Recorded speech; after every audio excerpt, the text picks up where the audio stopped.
नमस्कार, स्वागत है आप सभी का न्यूज़ प्रभात मीडिया में। मैं मौजूद हूँ अभी गोंदिया में। ये बजरंग दल का कार्यालय है। हमारे साथ में है विश्व हिंदू परिषद के विदर्भ के मंत्री। आइए जानते हैं, गोंदिया आज उनका आगमन हुआ है, क्या उद्देश्य था? सर क्या बताएंगे, गोंदिया आगमन हुआ है आपका, क्या उद्देश्य है गोंदिया आने का? विश्व हिंदू परिषद का पूरे देश में इस समय एक हित चिंतक अभियान चल रहा है। हित चिंतक का अर्थ वेल विशर। विश्व हिंदू परिषद अच्छा है, विश्व हिंदू परिषद के काम अच्छे हैं, विश्व हिंदू परिषद जो काम करता है उसको हमारा समर्थन है, ऐसा मानने वाले कितने लोग भारतवर्ष के अंदर हैं उसकी एक संख्या निकालनी। इसलिए हर 3 वर्ष में हम इस प्रकार का एक अभियान करते हैं। पिछली बार हमने अभियान किया था तब हमने पूरे देश में 1 लाख गांव तक संपर्क किया था पूरे देश में, और उसमें हमने 34 लाख लोगों को विश्व हिंदू परिषद का हित चिंतक बनाया था। इस बार हमने प्लानिंग की है कि हम 1.5 लाख गांव तक जाएंगे और 61 लाख हित चिंतक बनाएंगे। इसके पीछे का हमारा उद्देश्य यह है कि समाज को विश्व हिंदू परिषद के साथ जोड़ना। महिला, पुरुष, युवक, युवतियाँ हिंदुत्व आधार पर वो अपना जीवन को जिए, हिंदुत्व के प्रति उनके मन के अंदर श्रद्धा हो, भाव हो, उसका गर्व हो। इसलिए समाज को विश्व हिंदू परिषद के साथ में जोड़ करके इन सब बातों के लिए उनको जागरूक करना, ये उसके पीछे का उद्देश्य है। गोंदिया जिले में सर कितने सदस्य का इस बार का टारगेट रहेगा? गोंदिया जिले में हमने 25,000 हित चिंतक बनाने का लक्ष्य रखा है। इसी प्रकार से विदर्भ प्रांत के अंदर 12,500 गांव है। हमारी कोशिश ये है कि सब गांव तक पहुंचेंगे, लेकिन फिर भी हम लगभग 7,000 से ऊपर गांवों के अंदर हम जाने वाले हैं। जो इसकी योजना बन चुकी है। गोंदिया जिले के कार्यकर्ताओं ने मिलकर के ये तय किया है कि गोंदिया जिले के हर गांव के अंदर हित चिंतक बनाएंगे। अब किसी गांव में 10 बनेंगे, 15 बनेंगे, 50 बनेंगे, ऐसा मिला करके सारा लक्ष्य हमारा इस गोंदिया जिले के अंदर 25,000 लोगों को विश्व हिंदू परिषद के इस मुहिम के साथ में जोड़ना, ऐसा उसके पीछे लक्ष्य रखा है। और जिले के हर गांव के अंदर ये अभियान लेकर के जाना, ये उसके पीछे का दूसरा लक्ष्य हमने रखा है। सर जो भी विश्व हिंदू परिषद के सदस्य बनेंगे सर, उनको क्या नियम का पालन करना पड़ता है? नियम कुछ नहीं है, अनेक संस्थाएं चलती हैं, उन संस्थाओं का एक अपना संविधान होता है। ऐसा ही विश्व हिंदू परिषद का भी संविधान है। तो विश्व हिंदू परिषद में जुड़े मतलब क्या करना है? तो हिंदू समाज के अंदर जिस प्रकार के जो कार्यक्रम चलते हैं, विश्व हिंदू परिषद कुछ कार्यक्रम करता है, उन कार्यक्रमों में समय समय पर उपस्थित रहना, अपना कोई सुझाव हुआ तो स्थानिक पदाधिकारियों को अपना सुझाव देना, सजग रहना।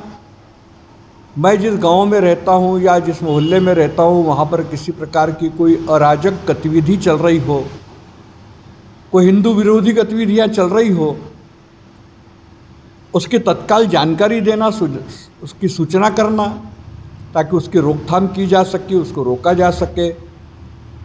इतनी सजगता उस व्यक्ति ने रखनी चाहिए, इतनी हमारी छोटी सी अपेक्षा है। सर गोंदिया जिले में काफ़ी मेंबर गौ हत्या होती है, गौ हत्या के जो ट्रक वगैरह जाते हैं सर, रोकने के ऊपर सर कुछ लोगों पे गुनाह दर्ज किया गया सर पुलिस विभाग ने, इसके बारे में क्या बताएंगे?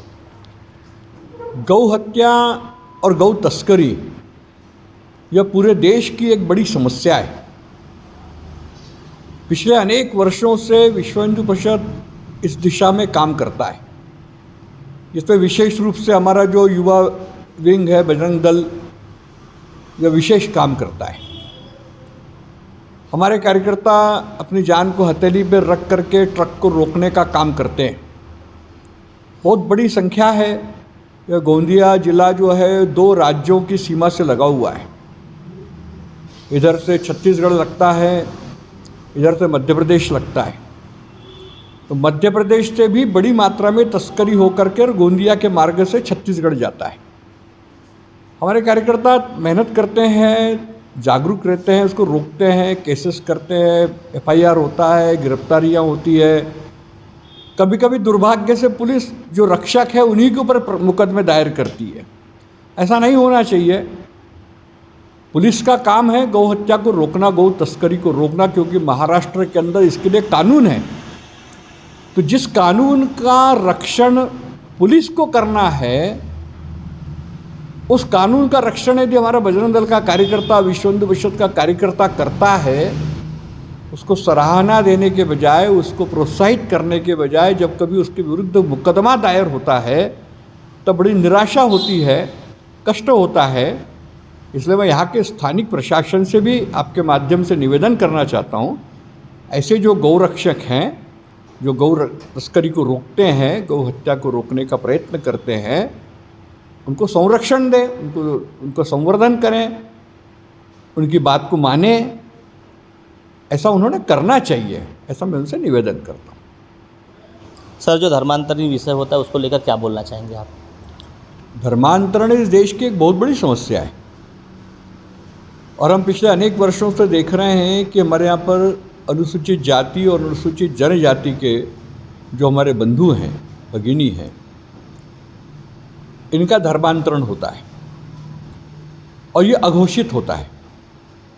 कभी कोई भी व्यक्ति जाकर के कलेक्टर में ये आवेदन नहीं लगाता कि मैं धर्म बदलना चाहता हूँ, लेकिन वो धर्म बदल लेता है। जगह जगह पर चर्च खड़े हो गए हैं और ये चर्च अवैध हैं। न सरकार से अनुमति लेकर के चर्च बने हैं, न जो ज़मीन है वो चर्च की है, न चर्च का जो संविधान है उसके अनुरूप है। तो जो चर्च का संविधान है उसके अंदर उन्होंने कहा है कि हम सेवा और शिक्षा इन दो विषयों पर काम करेंगे, लेकिन उसके लिए चर्च बनाएंगे, ये उसके अंदर नहीं हो। फिर चर्च बन रहे हैं तो यहाँ के प्रशासन ने इस बारे में ध्यान देना चाहिए कि ये चर्च जो बन रहे हैं किसकी ज़मीन पर बने हैं। आदिवासी की ज़मीन पर बने तो आदिवासी की ज़मीन किसने खरीदी, और ख़रीदी तो उसने चर्च बनाने के लिए खरीदी क्या? ऐसी कुछ बातों का ध्यान देना चाहिए। फिर अनुसूचित जाति जनजाति के जो लोग धर्मांतरित हो जाते हैं लेकिन वो घोषणा नहीं करते, लेकिन सरकार की जितनी सुविधाएं हैं आरक्षण से संबंधित वो सब प्राप्त करते हैं, तो समाज ने इस ओर ध्यान देना चाहिए। ऐसे जो लोग जिन्होंने धर्मांतरण कर लिया है उनको आरक्षण की सुविधाएं न मिले, इस दिशा में विश्व हिंदू परिषद भी प्रयास कर रहा है, समाज के अन्य लोगों ने भी प्रयास करना चाहिए कि जब धर्मांतरित आप हो गए हैं तो आरक्षण का लाभ लेने का अधिकार आपका नहीं है, आप इससे वंचित होते हैं। इस दिशा में हमने सबने मिलकर के काम करना चाहिए। इसी प्रकार जो धर्मांतरित हो चुके हैं उनको हम फिर से अपने हिंदू धर्म में लाने के लिए भी योजना बना रहे हैं, काम चल रहा है। मैं सब ऐसे बंधुओं से जिन्होंने किसी कारणवश अपना धर्म बदल लिया है, वे सब पुनः अपने हिंदू धर्म के अंदर वापस आए, ऐसा मैं उनसे आह्वान भी करता हूँ। सर, लव जिहाद के ऊपर क्या बोलना चाहेंगे? लव जिहाद यह भी एक बहुत बड़ी समस्या है। मुस्लिम समाज ने इसको जिहाद का रूप दिया है।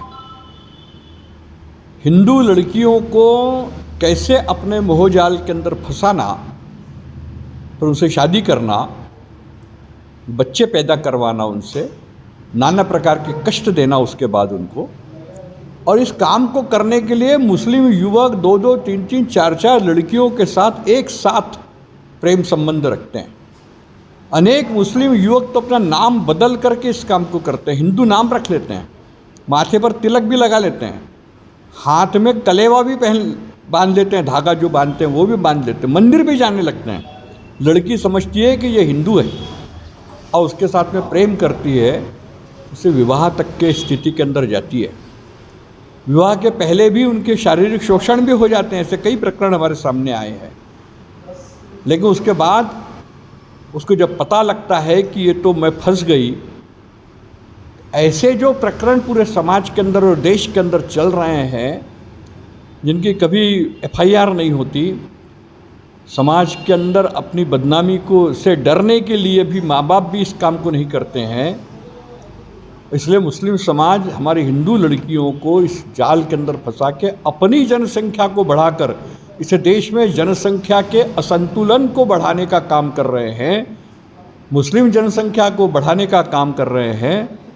इसको रोकने के लिए विश्व हिंदू परिषद मातृशक्ति और दुर्गा वाहिनी के माध्यम से हमारी हिंदू लड़कियों के बीच में जन जागरण का काम बड़े पैमाने पर कर रही है।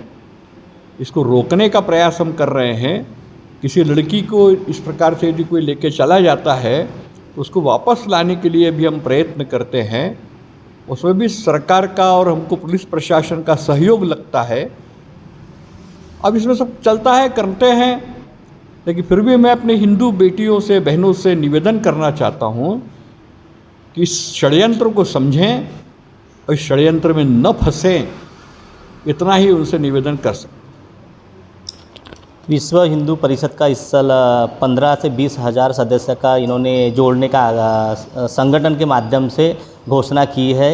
बनी रही तब तक के लिए इसी तरह खबर देखने के लिए, इस तरह खबर देखने के लिए न्यूज़ प्रभात मीडिया को सब्सक्राइब करें, लाइक करें, शेयर करें। खबर देने के लिए संपर्क करें। न्यूज़ प्रभात से महेंद्र लिल्लारे, गोंदिया।